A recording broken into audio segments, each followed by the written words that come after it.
Ghosts of the arena. Even in death, the gladiators' influence lingered. Romans spoke of the ghostly echoes of their footsteps. Local legends told of shadows pacing the Colosseum at dusk. Children playing near ruins imagined swords rising from the sand. History preserved them not as men or women, but as symbols, strength, endurance, and the strange human appetite for spectacle. Reflection. So, as we drift toward the end of our journey tonight, remember this: gladiators were more than performers. They were humans, with all the same hopes, fears, and quiet dreams as anyone else. The sand might settle, the crowd might leave, the empire might fall, but the memory of those who lived, fought, and sometimes survived, it lingers. Softly, quietly, like a lullaby through the arches. For those who survived, domestic life could be quiet, repetitive, and surprisingly boring. And for a man who spent decades in constant danger, boredom is almost cruel. Romance and reputation. Despite their fame, love for gladiators was complicated. Women adored them, poets celebrated them, and the crowd treated them like heroes. But in private, they carried scars, fatigue, and the weight of death on their shoulders. Some lovers found it intoxicating. Others found it unbearable.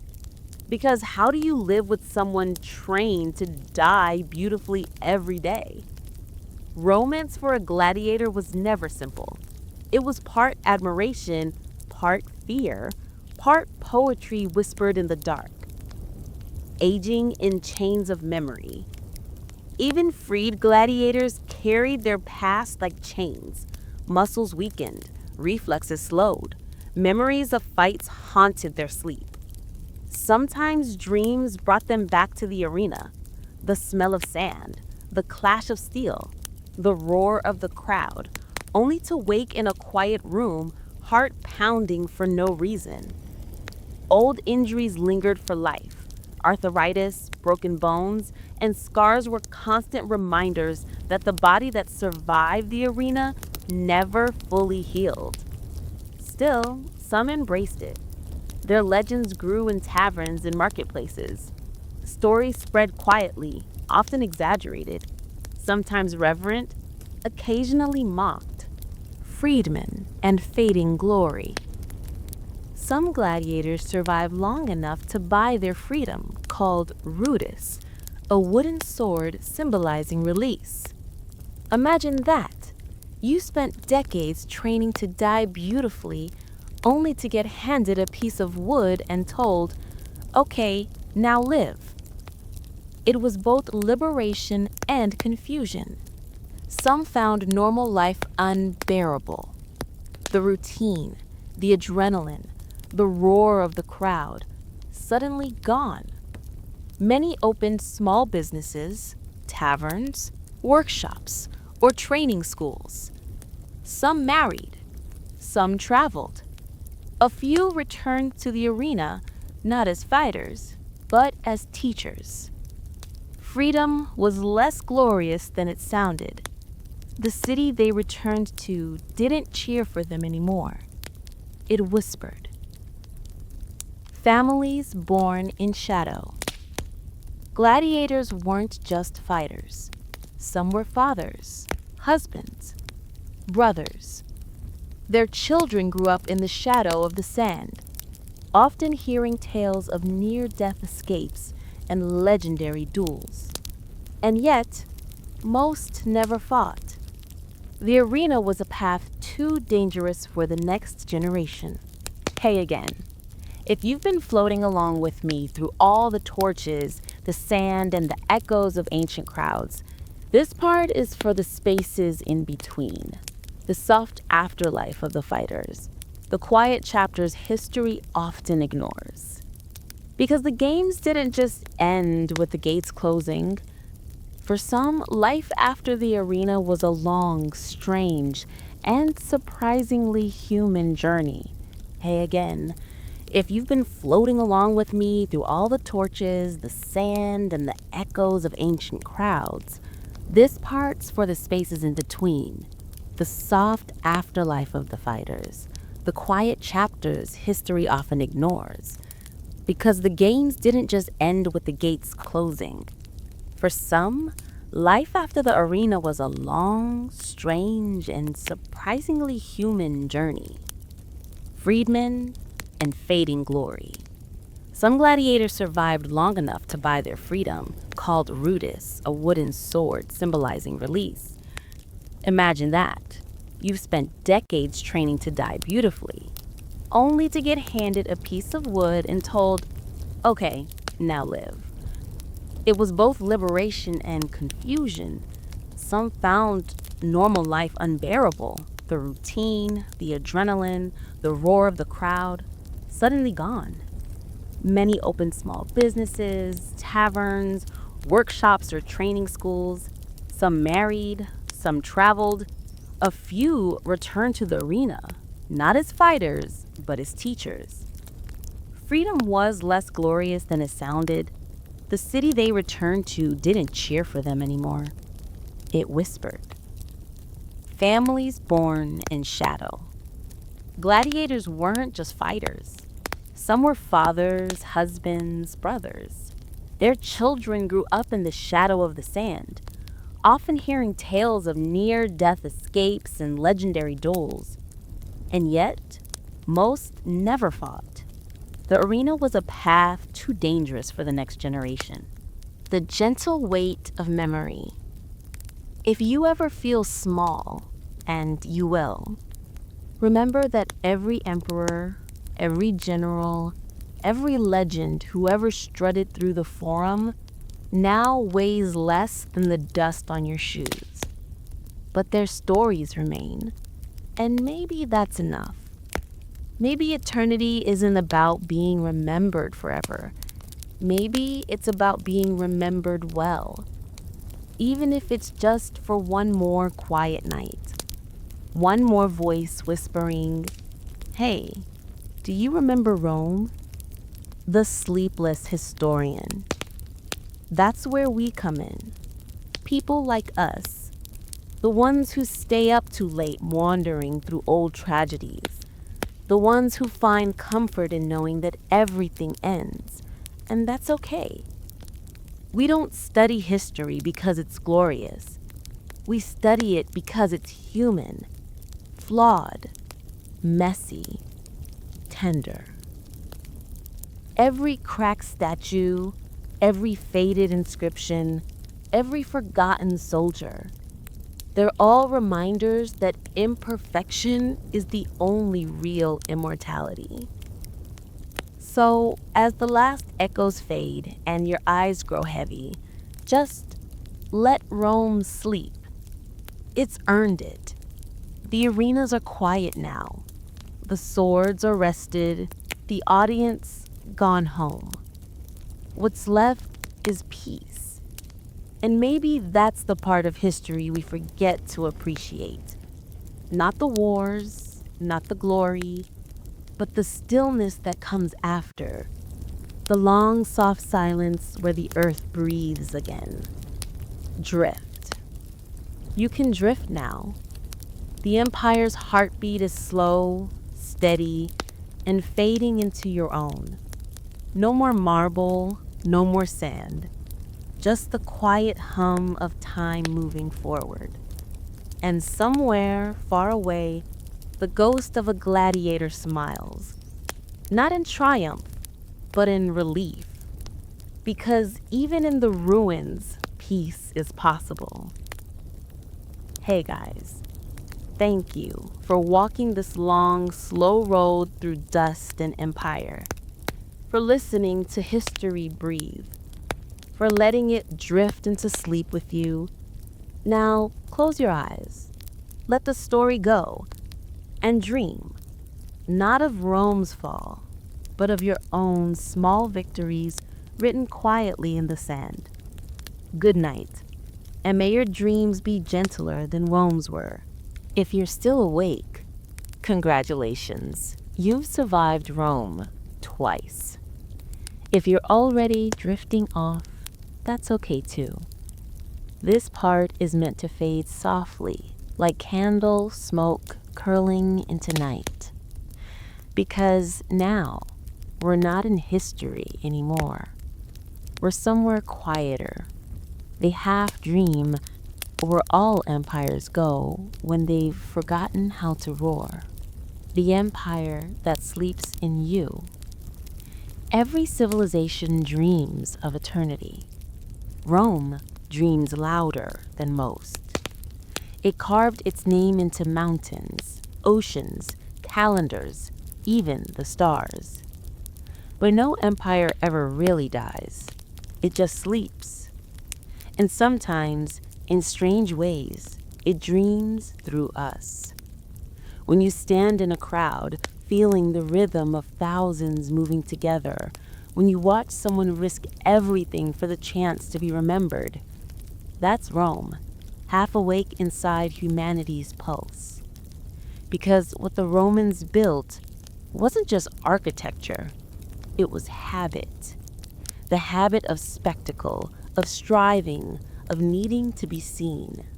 The whisper of power. Power never vanishes. It just changes tone. Once, it sounded like chariots and cheering. Now, it hums through screens, currency, and quiet ambition. But the feeling, the soft intoxication of control, still the same. Rome knew it well. So do we. Sleep, Rome. Rome's story isn't a tragedy. It's a lullaby. Every ruin, every broken column, every whisper of its language says the same thing. Everything ends, but not everything is lost. The gladiators are gone, the sand has settled, but the story, the strange, beautiful, horrifying story, is still here, still humming softly in the night. Hey there, wanderer of old worlds. The arena falls silent. When the games finally ended, the Colosseum didn't vanish. It just lingered. For centuries, it stood half-ruined, filled with grass, goats, and ghosts. Pilgrims visited, imagining the voices of the dead echoing through the arches. Medieval monks called it the place of demons. Later, artists romanticized it as a symbol of fallen glory. But the truth is quieter. It was just an empty shell of entertainment that outlived the people who once cheered there. The legacy of spectacle. And yet, that DNA of those games never really disappeared. Modern sports, theater, cinema, they all carry a shadow of the arena. The choreography, the celebrity worship, the moral grayness of enjoying someone else's pain, it's all still here, just polished and rebranded. We still cheer for drama. We still love winners. We still remember faces that fell beautifully. Rome may have fallen, but its attention span survived. The sleepy lesson. So, as you lie there, maybe half listening, half drifting, remember this. Every empire has its lullabies. Rome's just happened to be sung in the key of iron and sand. The gladiators trained to die with grace, and Rome learned to applaud politely. It was cruel, yes, but also strangely human.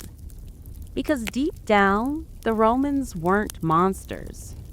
They were just bored. They called it munera, meaning duty or service. The idea was that hosting bloodshed honored the dead and pleased the gods. Somehow, killing one man was sinful, but killing 50 for Jupiter was patriotic. It's a strange kind of logic, but then empires are built on strange logic. The quiet decline. Over time, the edges began to dull. By the 4th century, Christianity was rising. The new faith didn't mix well with public murder. Priests condemned the games as sinful. Converts stopped attending. Emperors tried to revive the tradition, but the enthusiasm was fading. Without religion or politics propping it up, the games started to look old-fashioned. The last recorded gladiator fight happened around 404 CE. A monk named Telemachus supposedly jumped into the arena to stop a battle and was stoned to death by the crowd. Not the happiest ending, but symbolically fitting. Rome's old gods dying with one last cheer. Merchants sold oil lamps bearing their images. Children collected miniature figurines. Some fighters even had fan clubs. Rome didn't invent celebrity culture, but it perfected it. You could be a slave one day and a sex symbol the next, all depending on how dramatically you fell on the sand. Women in the stands and in the sand. Now here's where things get even stranger. Women not only watched the games, some fought in them. Yes, female gladiators or gladiatrices were real. They were rare and usually part of novelty shows, but they trained, fought, and bled like the men. Crowds adored the spectacle. Roman writers, predictably, reacted with horror and fascination. The poet Juvenal, ever the hater, complained about ladies of rank sweating under helmets, which means, of course, that they were doing exactly that, and he hated that they were cooler than him. Eventually, female gladiators were banned because Rome could tolerate anything except women being too interesting. The cult of the Colosseum. For Romans, the Colosseum wasn't just a building, it was a heartbeat. It symbolized order, power, and divine favor. To attend the games was to participate in Rome itself. Philosophers versus the people. Of course, not everyone was thrilled about this blood obsession. Some philosophers, especially the Stoics, called it moral decay. Seneca wrote that watching the games makes you cruel. When the empire got bored. By the 2nd century CE, Rome had seen it all, so the games had to keep escalating. More animals, more exotic deaths, more elaborate stages. They flooded the arena to recreate naval battles, naumachia, complete with ships and drowning prisoners. They built entire forests for mock hunts, where actors dressed as gods were eaten on cue.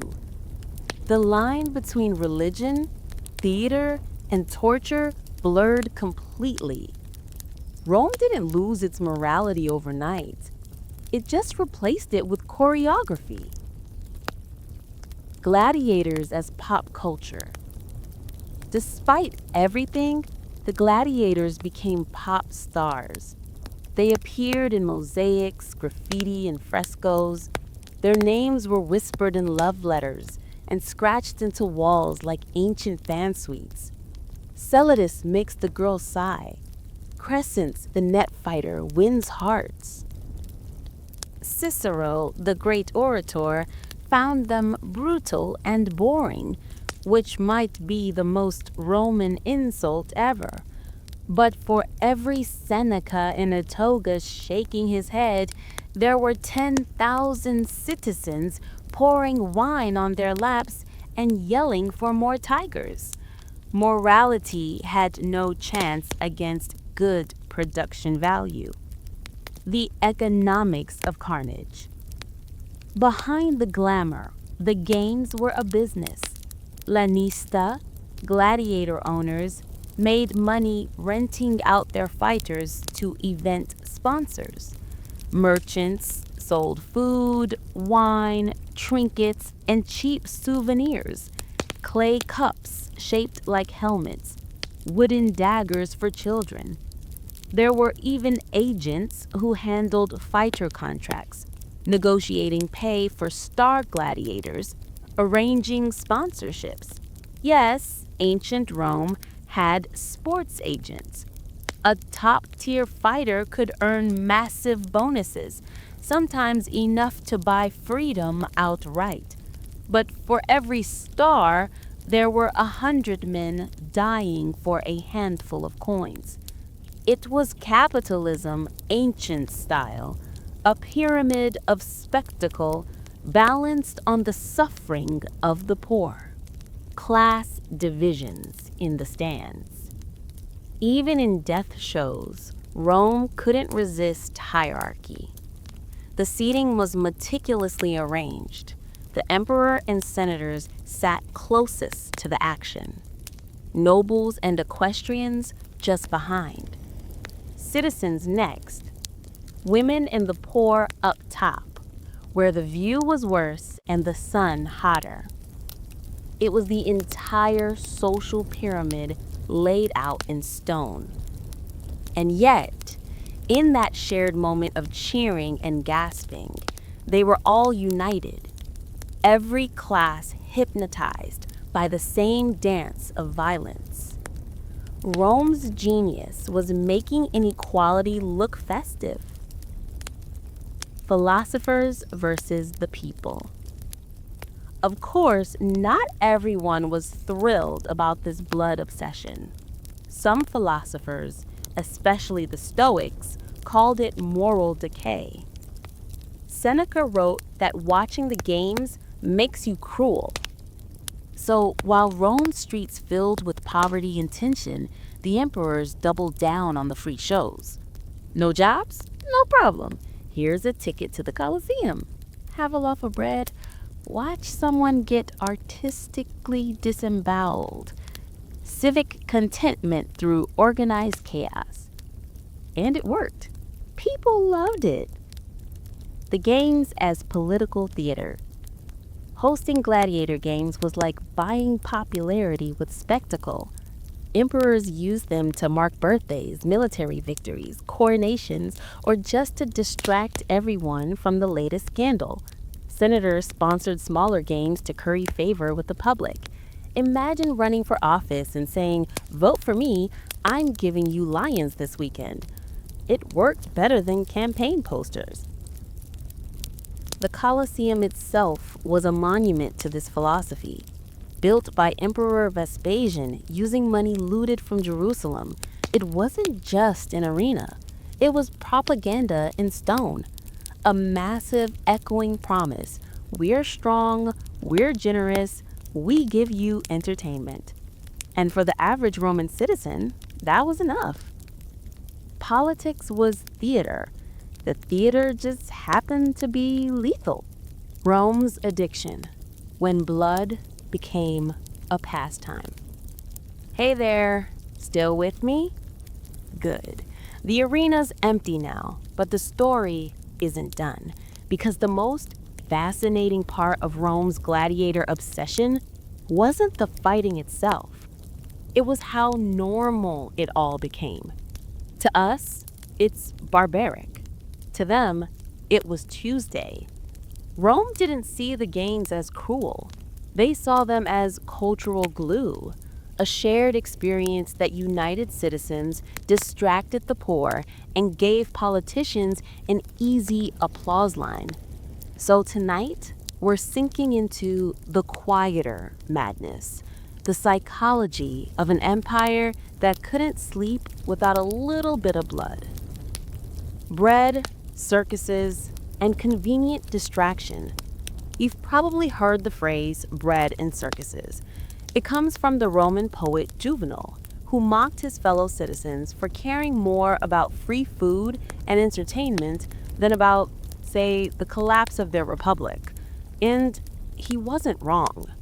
Politicians realized early that a well-fed, well-entertained population didn't riot. The aftermath. After the crowd dispersed, the arena floor was cleaned.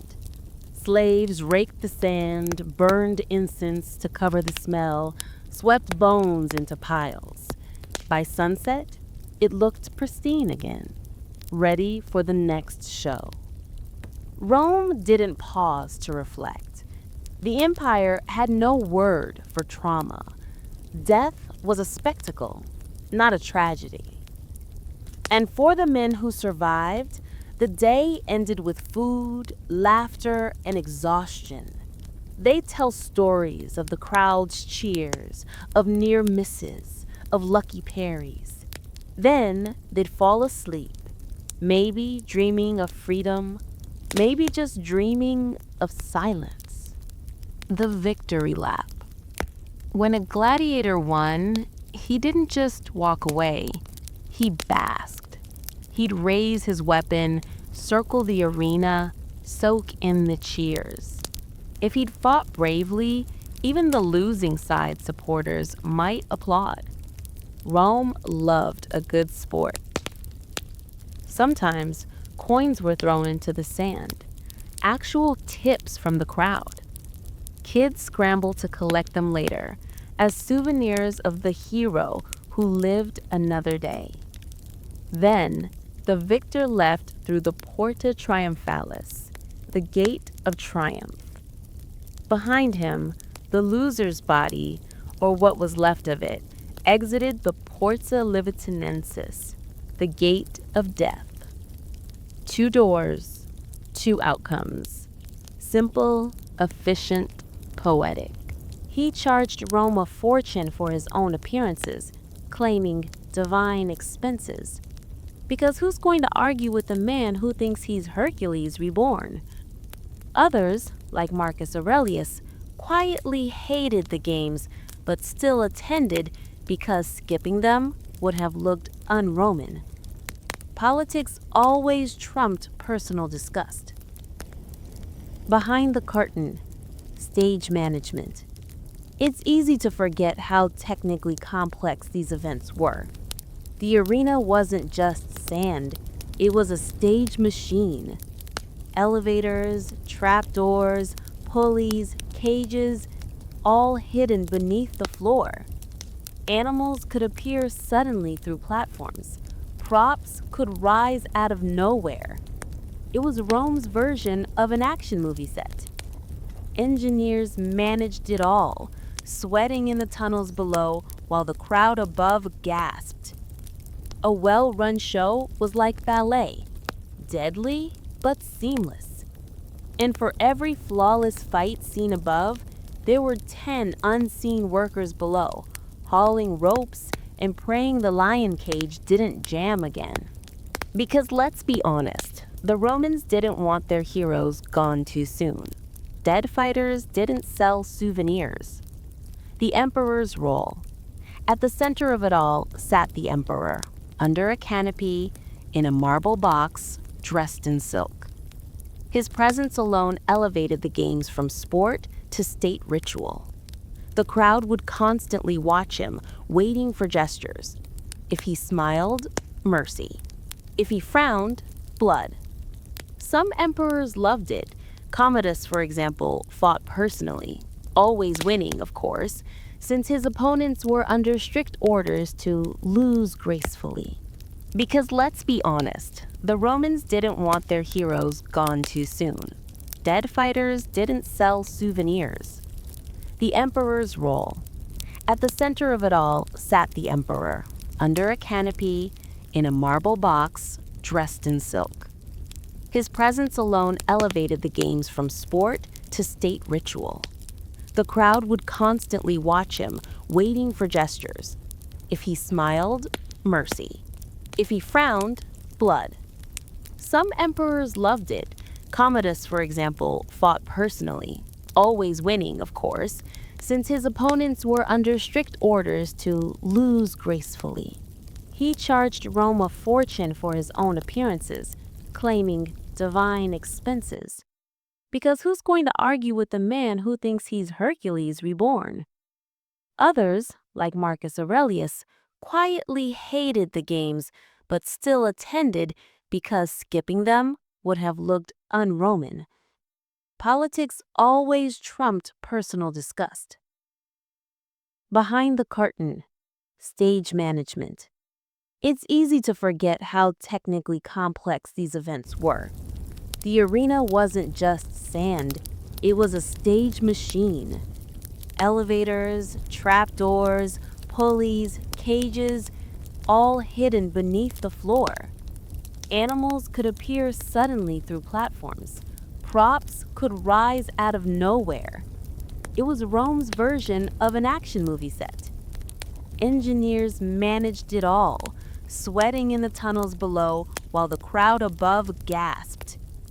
A well-run show was like ballet, deadly but seamless. And for every flawless fight seen above, there were 10 unseen workers below, hauling ropes and praying the lion cage didn't jam again. Because let's be honest, the Romans didn't want their heroes gone too soon. Dead fighters didn't sell souvenirs. The emperor's role. At the center of it all sat the emperor, under a canopy, in a marble box, dressed in silk. His presence alone elevated the games from sport to state ritual. The crowd would constantly watch him, waiting for gestures. If he smiled, mercy. If he frowned, blood. Some emperors loved it. Commodus, for example, fought personally, always winning, of course, since his opponents were under strict orders to lose gracefully. The famous thumb. Let's talk about the police verso, the thumbs. Movies tell us a thumbs down meant death, but in reality, historians argue it might have been the opposite. Some believe a thumbs up gesture, meaning unsheathing the sword, signaled to kill, while thumbs down, sword sheathed, meant mercy. So yes, every time a modern villain gives a thumbs down in a movie, they might be accidentally saving someone's life. Rome loved symbols, and this one gave the audience power, or at least the illusion of it, because in truth, the final decision usually rested with the sponsor, or the emperor. Still, nothing thrilled a Roman crowd like collectively deciding someone's fate with the flick of the hand. It was never chaos. Modern movies make it look wild. Everyone's swinging, screaming, a storm of steel. But real gladiator combat was choreographed. Each man knew the style of his opponent. Murmillo, heavy shield, short sword. Thrax, curved blade, small shield, flashy footwork. Retiarius, a net and trident, no helmet, speed over armor. It was like rock, paper, scissors, but bloodier. Each matchup was designed for contrast, big versus small, heavy versus light, aggressive versus slippery. The fights were paced like performances, full of feints, dodges, and dramatic pauses. They didn't always end in death. Most ended when one fighter was clearly defeated or surrendered. But of course, the crowd decided the rest. Imagine sitting in the dark, armor pressing against your chest, knowing the next sound you'll hear might be your name or your last. That's the moment gladiators described later as the hardest part, the waiting. Not the fighting, not the pain, just the waiting. The gladiators are the ones who make history books. But think of the trainers, those quiet, exhausted men who spent their lives teaching others to die well. They weren't villains. Most were ex-gladiators themselves. Men who'd survived long enough to grow too old for the arena, but too marked for peace. They'd pace the ludus, the training school, correcting stances, murmuring, "Keep your shield up," knowing full well that the student might be dead by next week. That's not cruelty, that's resignation, the kind that only comes when life's already taken the fight out of you. No one remembers their names, but they're there in the silence between sword strikes. Maybe it's memory trying to remember itself, because that's the strange thing about ruins. They don't just crumble, they listen. The gladiators who walk at dusk. Roman writers once said that a gladiator's soul, if unburied or forgotten, wandered near the place where he fell. Not in torment, but in confusion, waiting for the signal to fight again. And maybe that's true. Maybe somewhere between the arches, there's still a figure pacing the sand, helmet in hand, waiting for the gate to open. Not angry, just patient. Because eternity is long, and Rome taught its sons to wait for their cue. What they left us, when you strip away the marble and the myths, the gladiators left behind more than blood. They left us a reflection. We still crave drama. We still cheer for competition. We still reward those who endure pain beautifully. Only now, the arena is digital, the swords replaced with screens, and the crowd's roar compressed into comment sections and view counts. Different tools, same instinct. The Romans would have loved YouTube. When the first tourists came, grand European nobles on their grand tour, they were enchanted. Poets wandered the ruins at dusk, sketching the arches, writing moody verses about fallen greatness. Lord Byron called it a noble wreck in ruin. Henry James called it a hollow shell of greatness. Everyone had their metaphor, but standing there, you don't need poetry. You just feel it, that strange mix of awe and melancholy. The knowledge that millions once screamed here, and now only pigeons watch from the rafters. The dig beneath the dust.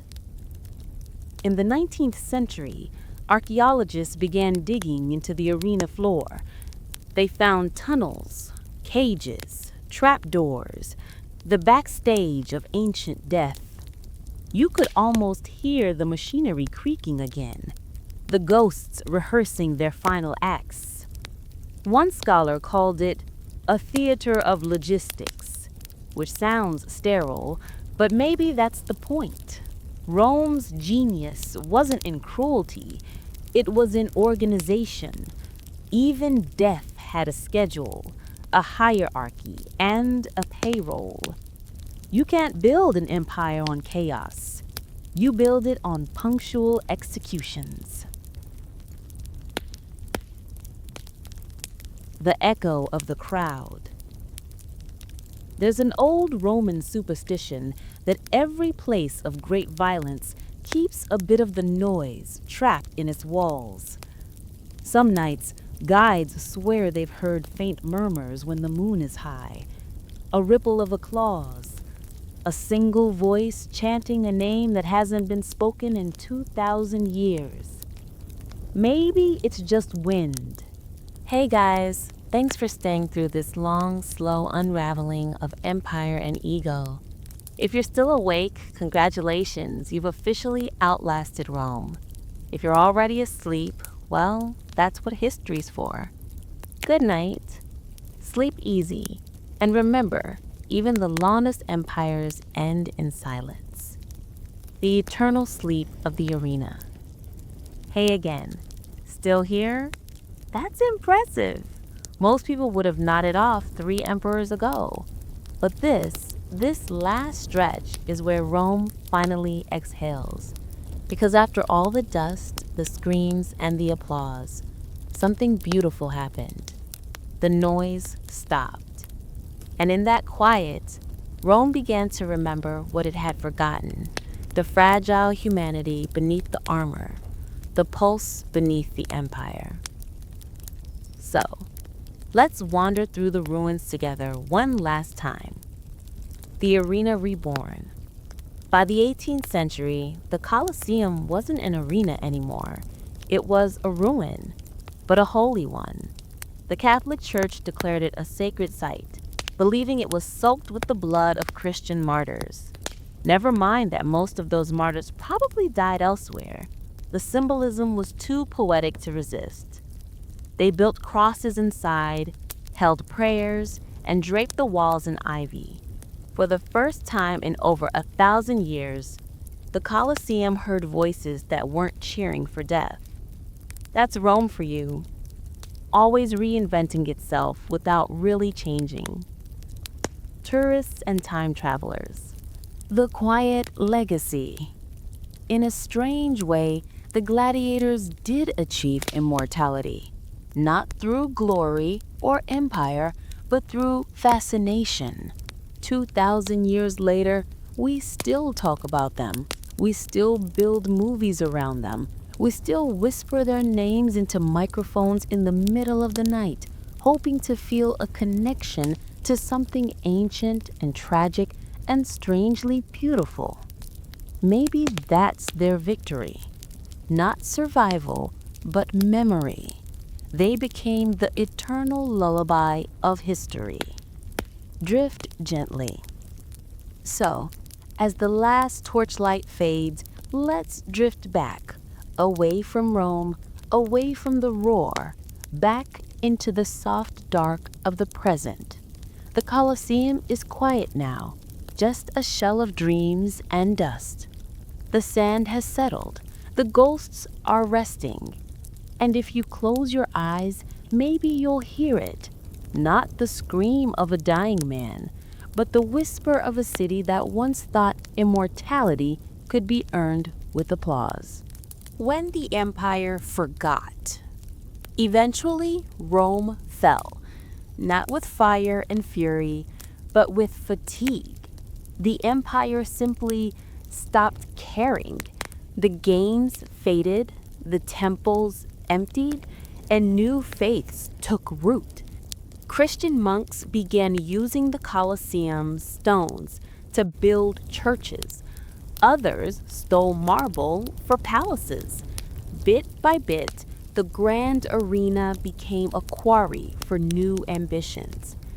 By the Middle Ages, locals thought it was haunted. They'd whisper that at night, the ghosts of gladiators walked the tunnels, clanking chains, still waiting for the gates to open. And honestly, maybe they weren't wrong, because ruins don't stay empty. They remember. The modern pilgrims. Now millions visit every year, shuffling tourists with water bottles, cameras, and sun hats.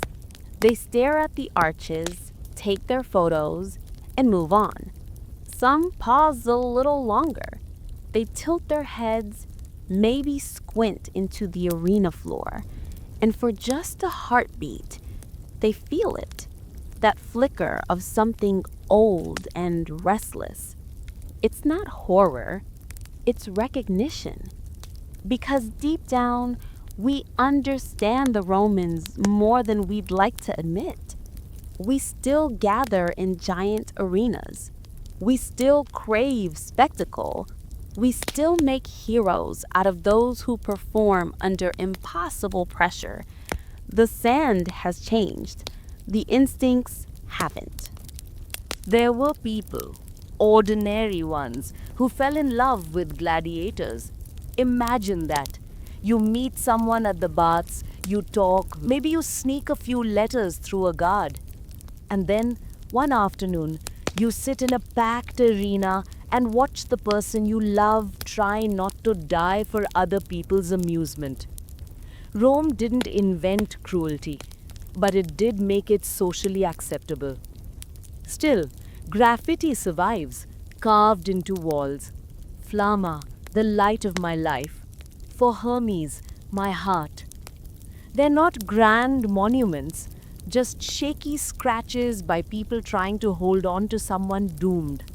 Love, after all, doesn't stop for the schedule of a spectacle. The echoes in the stone. You can almost hear it if you listen. Not the crowd, but the hum beneath it. The hum of thousands of feet, sandals scuffing, vendors shouting, the creak of wooden gates. And then that split second before a fight begins, that shared inhale when time itself holds its breath. And then the sand, always the sand. It's said that Roman builders mixed crushed marble and volcanic ash into the arena floor to make it easier to clean. Because you can't have too much blood soaking in. Every time it rained, they'd sweep, replace, smooth. A fresh canvas for the next show.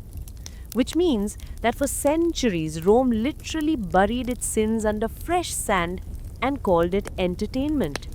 A perfect metaphor, if you ask me. And that might be the saddest truth of all. Epilogue: The Ghosts Beneath the Sand. Hey there, still awake? Or maybe just hovering in that soft place between dream and history. Either way, welcome to the quiet after the storm. Because tonight, we're not talking about emperors or battles or even blood. We're talking about what's left after the applause fades. The bones beneath the beauty. If you ever walk through the Colosseum today, and I mean really walk through it, not just snapping photos, you might notice something strange. The silence feels heavy. The air, a little too still. It's not imagination. Beneath those stones, under centuries of renovations and tourist paths, lie the bones of thousands who fought, screamed, and fell. Some buried properly. Most not so. Rome was efficient about many things.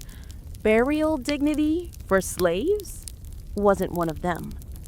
Archaeologists still find traces. Bits of chain, fragments of armor, gnawed bones of animals that once shared the sand. A leopard tooth here, a human rib there. The leftovers of entertainment. It's the kind of place where even the wind feels like it's remembering. For most, freedom was the dream, but the system made sure the dream stayed distant, just enough to motivate, never close enough to reach. You could win dozens of fights and still not be released. The Lannister might say, next time you'll earn it, and pocket the prize money himself. What could you do? Nothing. You signed the oath. And even when a man was freed, his name was tied forever to his past. He'd walk into a marketplace and someone would whisper, "That's Felix, the Thracian. He killed 6 men at once." Freedom didn't erase reputation. It just changed the walls around it. When the noise died down, when torches flickered low, some gladiators would sit outside, looking up at the stars. Same stars their ancestors saw, same sky, but they couldn't leave it. There are inscriptions scratched into the stone walls of Ludi that survive today. Simple things like, "To my brother, I miss you. Let me dream of home. If the gods are real, let them take me." Little fragments of humanity still echoing across 2,000 years. They remind us that behind the muscle and myth, these were just people, trapped in a story too big to escape. Into the arena, the choreography of death. Hey again. If you've made it this far, you're either a true history lover or you're very close to falling asleep. Either way, you're doing great. Tonight, we're walking out into the light with our gladiators, not as spectators, not as emperors, just as quiet observers, watching the strange, sleepy machinery of Rome's most famous entertainment unfold. So, a man could be despised at breakfast and worshipped by evening. Classic Roman hypocrisy and maybe timeless human behavior. The psychology of obedience. Now, the lanista wasn't just a manager, he was part psychologist. He understood how to break a man and rebuild him. New recruits were watched closely. Who had defiance in their eyes? Who froze in sparring? Who picked fights at dinner? Those with too much spirit were often beaten publicly, not to punish, but to make examples. Those who obeyed were rewarded with lighter duties, maybe better meals. Over time, obedience became instinct. You learned not to hesitate, not to question. When the signal came, the trumpet, the gate opening, your body moved before your mind did. It was behavioral conditioning before psychology existed, and it worked. Tattoos, branding, and belonging. Each gladiator bore marks of ownership, tattoos on the face, arm, or leg. Some read, "I belong to the ludus of Lanista's name." Others simply said service, meaning slave. It wasn't meant to humiliate, though it did. It was administrative, like tagging livestock. But here's the strange thing. Some gladiators grew proud of these marks. They turned them into identity, into belonging. There are accounts of freedmen keeping their brands visible after gaining freedom as a kind of badge of honor, proof they'd survived Rome's cruelest stage. Then, sunlight, blinding, hot, merciless. The sand was raked smooth, golden and clean. Everything smelled of dust and heat. The crowd hushed for a second, that tense silence before the performance. Then came the music. Horns, drums, a rhythmic pulse. Two men stepped forward, not at once, and began. Imagine sitting in the dark, armor pressing against your chest, knowing the next sound you'll hear might be your name or your last. That's the moment gladiators described later as the hardest part, the waiting. Not the fighting, not the pain, just the waiting. Hey again, still awake. Good, though if you're starting to drift off, that's kind of the point. Because from here on, we're gliding gently from muscle to mind into how Rome trained gladiators not just to fight, but to think a certain way. See, Rome understood something very modern. Winning was mostly mental. And if you could control a man's fear, you can make him unstoppable, or at least profitable. Fear training when death becomes routine. The first lesson wasn't how to hold a sword. It was how to stop flinching. New recruits came in terrified. Most had never seen the inside of an arena.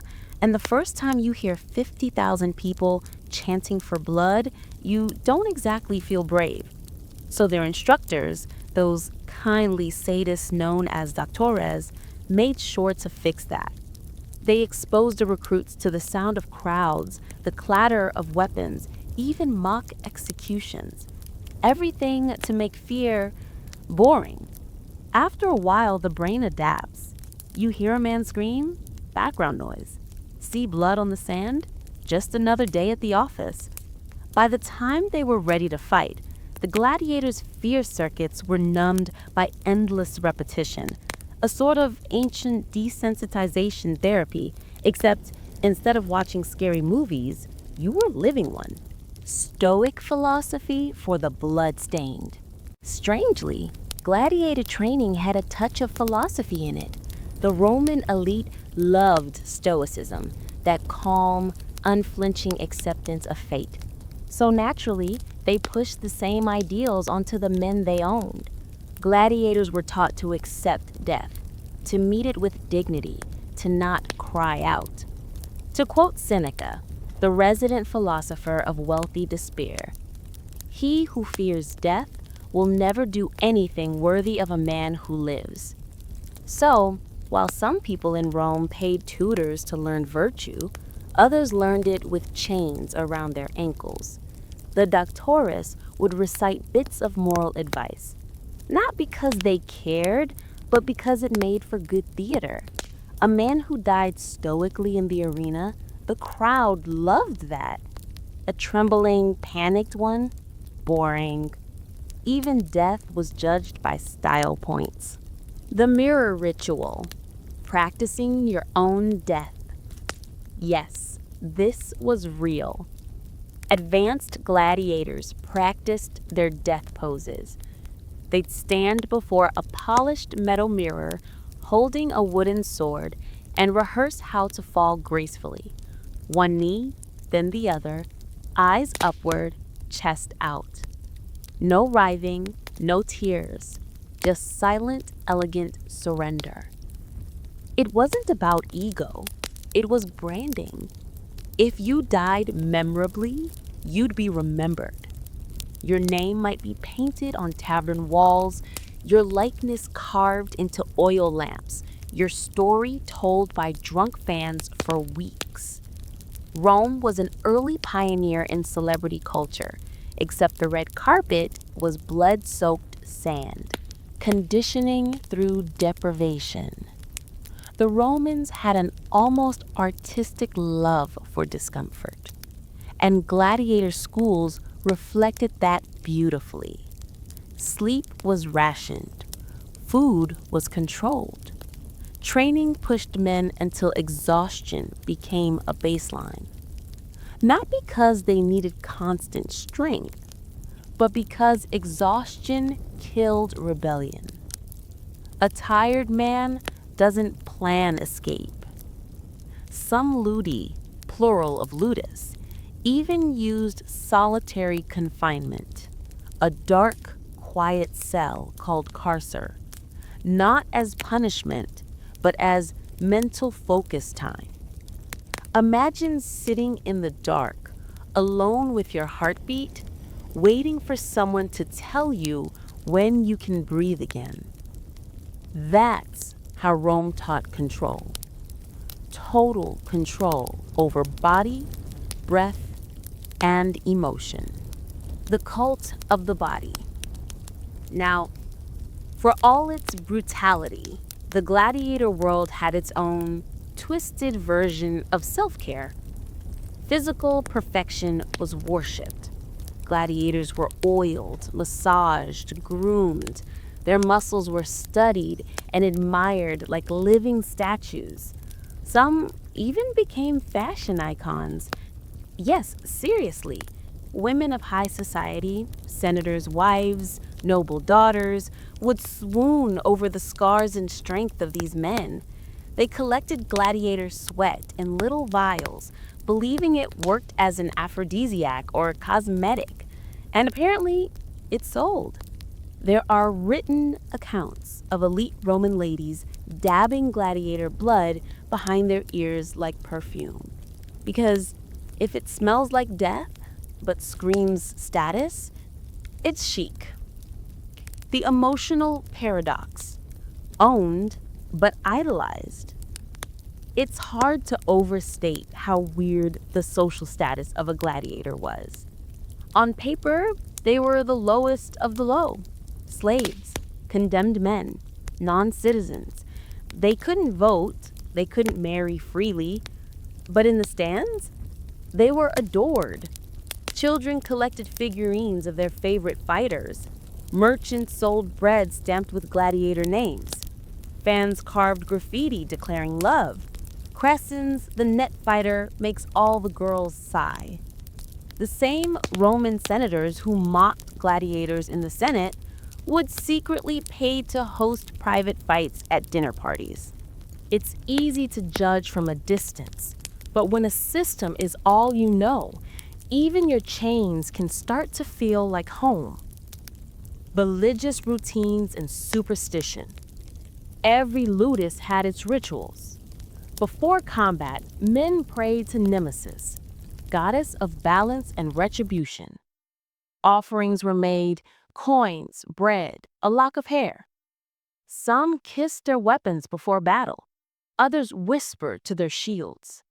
There was no official religion of the gladiator, but every man had his own small faith. Luck mattered. Omens mattered. If a bird flew left that morning, maybe you'd fight cautiously. If your dream showed the sea, maybe you'd ask for a postponement. To outsiders, it looked like superstition. To them, it was survival wrapped in ritual. Welcome to the sandpit, Rome's favorite blood sport. Hey guys, tonight we're traveling back to a place that was, honestly, kind of obsessed with pain. So grab a blanket, get cozy, and let's dim those metaphorical torches, because we're about to drift into the oddly soothing world of Roman gladiator training. Yeah, that's right, the training, not the flashy arena stuff. We're going behind the scenes, to the barracks, the sandpits, and the sweaty, discipline-obsessed world where Rome turned ordinary men into perfectly choreographed instruments of state-approved violence. And the best part? They were treated simultaneously like celebrities and like livestock, because in Rome, you could be both. So let's stretch a little, roll our necks, and step quietly into the ludus. That's Latin for gladiator school, though it was about as fun as a boarding school run by a sadistic drill sergeant. The ludus, where freedom went to die, but muscles thrived. Picture a walled compound just outside the roaring amphitheater. Inside, a mix of sweat, sand, and resignation. That's the Ludus Magnus, the biggest and most famous gladiator school in Rome. It was right across from the Colosseum, conveniently located so you could hear the cheering crowds remind you of what awaited you if you ever made the big leagues. The men here, mostly slaves, prisoners of war, or criminals sentenced to the games. But a surprising number actually volunteered. Yep, volunteered. Because in the chaos of the Roman world, sometimes it was better to be a gladiator with regular meals and medical care than a free man starving in the streets. Plus, who doesn't like a little bit of attention? And so they'd sign away their freedom, take the gladiator's oath, Uri Venturi Reberari, and Pharaoh K. Nicari, meaning to be burned, chained, beaten, and killed by the sword. Catchy, right? Rome really knew how to do motivational speeches. The doctores and lanista, the original fitness influencers. Now, once you were sworn in, you met your lanista, basically your owner and manager. Think of him as the ancient Roman version of a fight promoter crossed with a gym bro who also owns you. He decided who trained where, who fought when, and occasionally who got to live another day. Under him was the doctores, the trainers. Each doctore specialized in a certain fighting style: sword, net, trident, shield, spear, you name it. These men were often retired gladiators themselves, which made them both terrifying and respected. They had that aura of, I've been stabbed 17 times and I still get up at dawn to yell at you. Truly inspirational. Their job was to take a bunch of terrified recruits and turned them into polished entertainers for an audience that cheered for blood like it was confetti. Morning in the ludus. No rest for the slightly doomed. Training started at dawn, because of course it did. The men rose to the sound of commands. No snooze button, no espresso. Just the faint smell of oil, leather, and sand. Breakfast was simple. Barley porridge, maybe bread, maybe some beans if you were lucky. Barley, by the way, was considered the food of champions. It built strength and stamina, according to Roman belief. Modern nutritionists might call it cheap, but sure, strength and stamina sound better. Then came hours of drills. Footwork, weapon swings, dodges, rolls, all choreographed to perfection. Because this wasn't about chaos, it was about spectacle. Every strike had to look good from the stands. Imagine a modern-day action movie rehearsal, except everyone is exhausted, dehydrated, and one mistake might actually get you stabbed later. Practice weapons. Heavy, wooden, and slightly humiliating. Early trainees didn't get real swords. Oh no. Rome loved a good hazing ritual. Instead, they got rudis. Heavy, blunt, wooden training swords. These were deliberately twice as heavy as the real ones, because if you can swing a wooden log for 6 hours straight, you'll feel like a god with a steel blade later. They also used wooden shields, heavier than combat versions. The idea was to make real combat feel lighter, a psychological trick that was oddly modern, like strapping on ankle weights to make your jog feel heroic. The doctores would shout corrections, walk among the ranks, and occasionally whack someone with a stick to encourage improvement. Because in ancient Rome, positive reinforcement meant not getting hit. The Anarena mindset. You are the show. You'd think the goal was survival, but no, the goal was performance. Gladiators were trained to fight beautifully. Every move, every block, every fall had to look good from the stands. If you died, at least die with flair. They studied posture, expression, even how to die gracefully. The doctores drilled it endlessly. No panicked scrambling, no turning your back, no cowardice. To flinch was shameful. To die standing, poetic.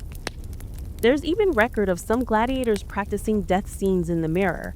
Imagine dying dramatically for 50,000 people and still worrying about your angles. Team spirit, with a side of trauma. What Hollywood tells you, gladiators weren't all enemies. Most of the time, they trained in familia gladiatoria, small groups who lived, ate, and bled together. They formed close bonds, even brotherhoods. There's something oddly touching about that. A bunch of men trapped in a brutal system, finding comfort in each other's company. They'd share jokes, meals, and stories.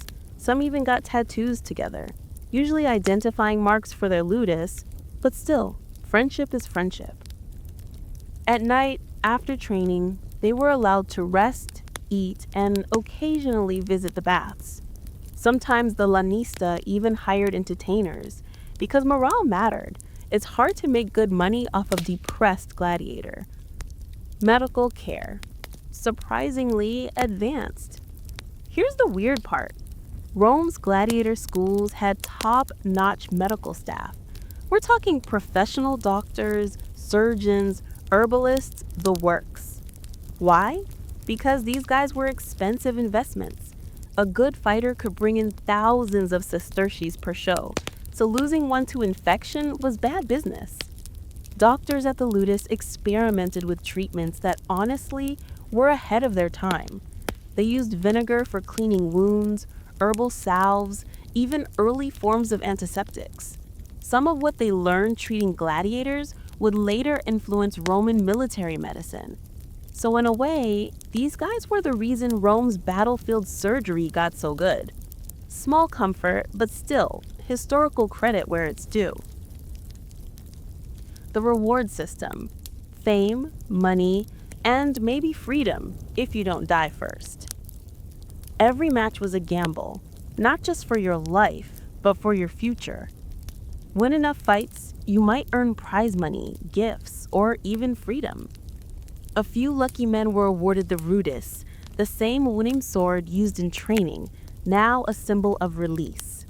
It meant you were free. You could retire, open a tavern, or just walk away from the blood and applause.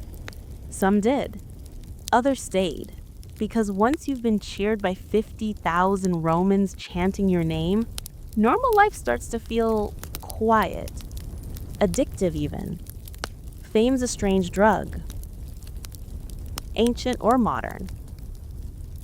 A day in the life, calm before the crowd.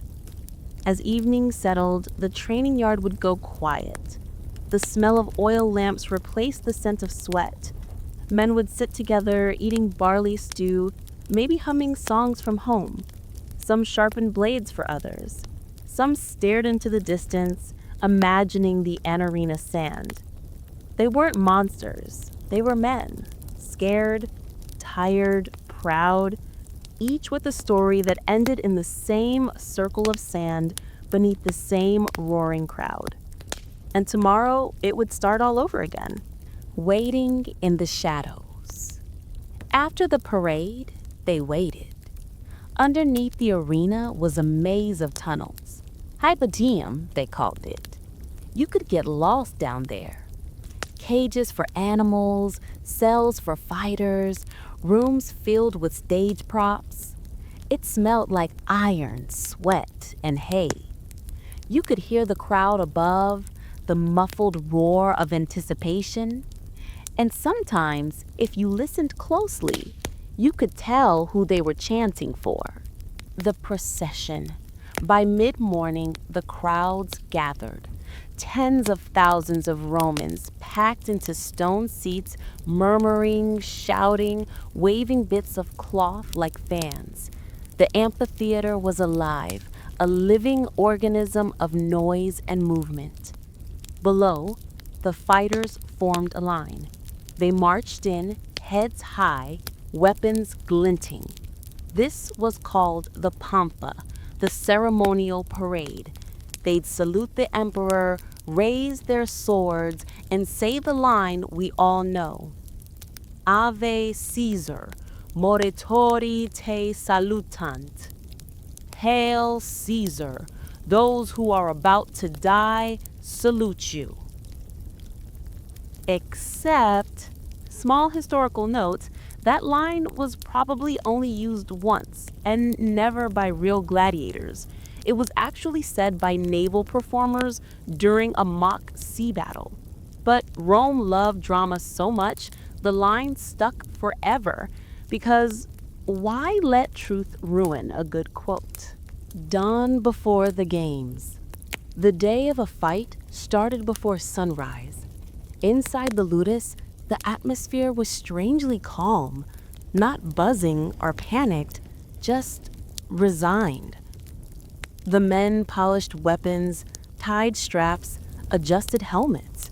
Each had done this hundreds of times before. Routine was safety. Emotion was dangerous. A doctori would walk the halls, stopping at cells, offering last-minute words of encouragement, like, keep your shield high, or, if he goes for your leg again, make it count. Some offered prayers. Others just sat silently, heads bowed, focusing on breath. Gladiators didn't talk much before the games. There was nothing left to say. Doctors stitched them with unsterilized bronze needles while they sat stoically. No screaming, no movement, just quiet resolve. And when a new recruit whimpered, the veterans would smile and say, "Don't worry, it stops hurting after the second year." There's something haunting about that. The idea that pain becomes background noise, like the sound of the sea you eventually stop hearing. Doctors stitched them with unsterilized bronze needles while they sat stoically. No screaming, No movement, just quiet resolve. And when a new recruit whimpered, the veterans would smile and say, "Don't worry, it stops hurting after the second year." There's something haunting about that. The idea that pain becomes background noise, like the sound of the sea you eventually stop hearing. Fame, fantasy, and delusion. Some gladiators started believing the hype. They saw their faces painted on walls, their names chanted in taverns, and began to think they were chosen. They'd strut through the training yard, basking in attention. Some refused orders, others demanded special treatment. And sometimes Rome rewarded that arrogance. Emperors like Commodus blurred the line completely, stepping into the arena themselves, declaring they were gladiators by choice. Of course, their fights were staged, their opponents unarmed, but still, it was the ultimate cosplay of power. Imagine your boss showing up to sparring practice dressed like a lion killer, demanding applause. That was Roman leadership. And yes, the real gladiators hated it, because to them, it wasn't play acting, it was survival. And the Lanista encouraged it. Anything that gave them stability, even illusion, kept the machine running smoothly. In Rome, strength wasn't defined by how hard you hit. It was how long you could suffer without complaint. That's what made a gladiator's verus, a true gladiator.